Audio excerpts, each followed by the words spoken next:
All right, lovely people. I think the next thing we need to do is to look at the preferences.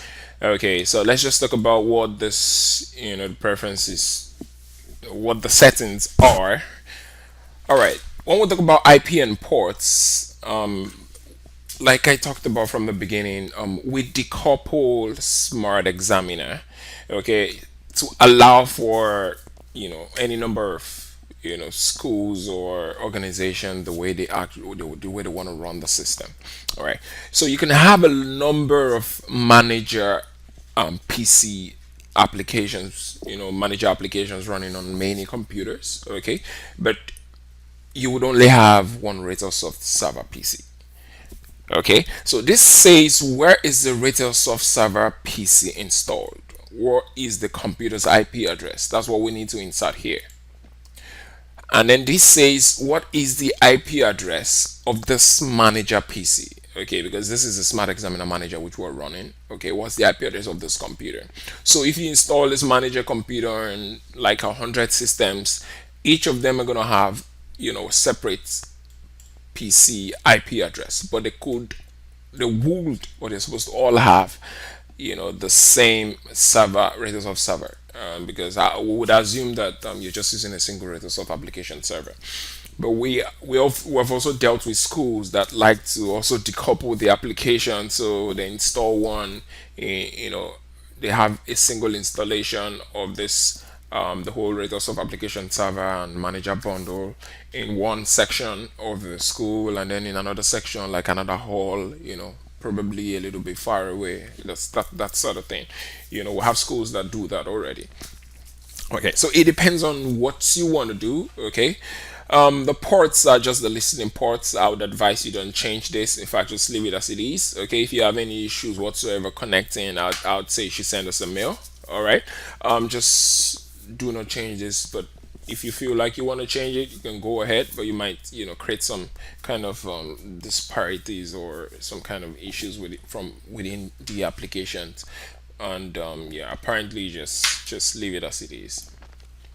All right, this is your notification settings. You know that's stuff that normally pops up at the right side here. So whenever a new client application connects, like a student wants to take the exam, whenever they log in, should we get notified? Whenever they disconnect, should we get notified?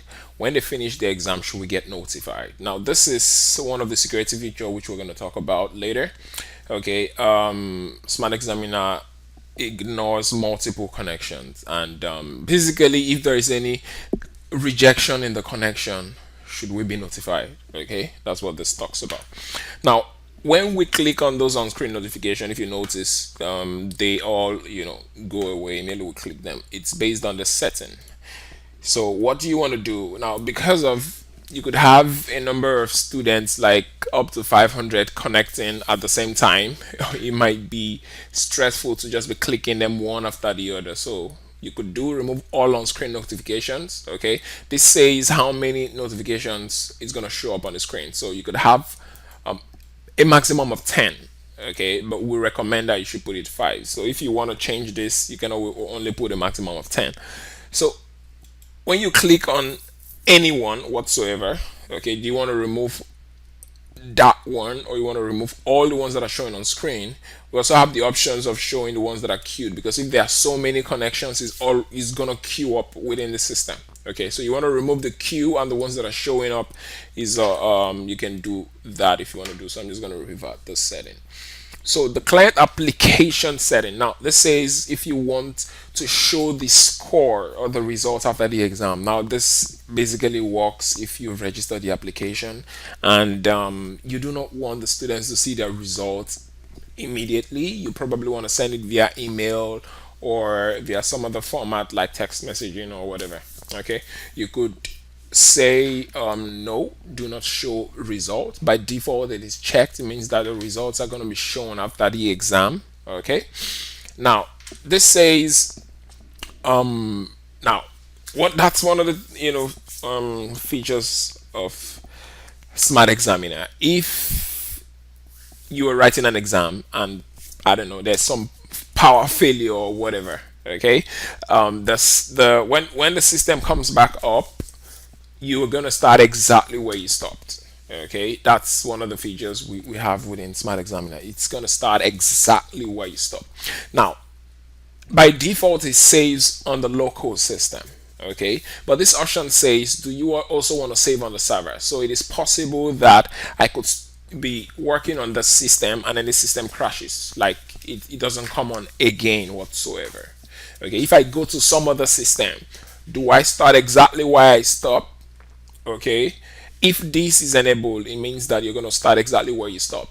But if this is not enabled, it means that you probably start afresh if you move to a new system, if the student gets to move to a new system. Now, this is also one of these great features. We're going to talk about this much later. Okay, it just shows, states that these are the details that you might want to see on the client. Okay, so if you have some things like invigilators, some people like invigilators that go around to ensure that those that are writing the exam is exactly those that signed up for the exam. And these are the features which you'd probably want to use. You can always add more features, like we could say want to add a class, which we did, but I'm just gonna revert this. Okay, you can always do that. So this is proxy setting. If you're accessing your, I don't know, your network infrastructure via a proxy for whatever reason, you might want to configure this. Now this means that if you check this, it means that it should also be applied to the client application. When the client is also trying to connect, it's going to use this proxy settings as well. Okay, we also use this for like internet examination as well. Okay, it's not very popular. We only do that for those that require it, and then they communicate with us, and then we'll set up the system for them. Yeah. So this is mail settings. Okay, you want to send mails. You basically want to send mails using the system. Okay, and we're probably going to see something on this. Okay, we're probably going to see something on this. I'm hoping I'm going to show you something on this, on the setting, on how to send mails, configure mails. Okay, originally we used to use our mail servers to do that, but we changed that, we removed that. Okay, because it was bringing a whole lot of load on our servers. Okay, you can use your mail servers. Okay, if you have websites and hosting that offers mail services, you can always use that and put those information, and then everything is going to work out fine. So this is for people or in countries like in the US, that's you want to show months before dates, so you'd want to uncheck this, but else the date is going to show before the month when communicating dates. And we've talked about this is the prefix that shows up for examining codes that need to be automatically generated. Okay, and this is auto login. By default, you log in as an admin when you install the application, but you can deny this so that whenever you launch the application, you need to log in manually. Okay, this by default, this is admin and this is hidden. The hidden we've been using, HIDDEN, the same password we've been using. You can always change it if you want to change it. Yeah, so that's about it. For accounts, you can create accounts. There are just two types of accounts, regular and admin. Okay, admin can do way more. Regular limited to some of the tasks that can be performed.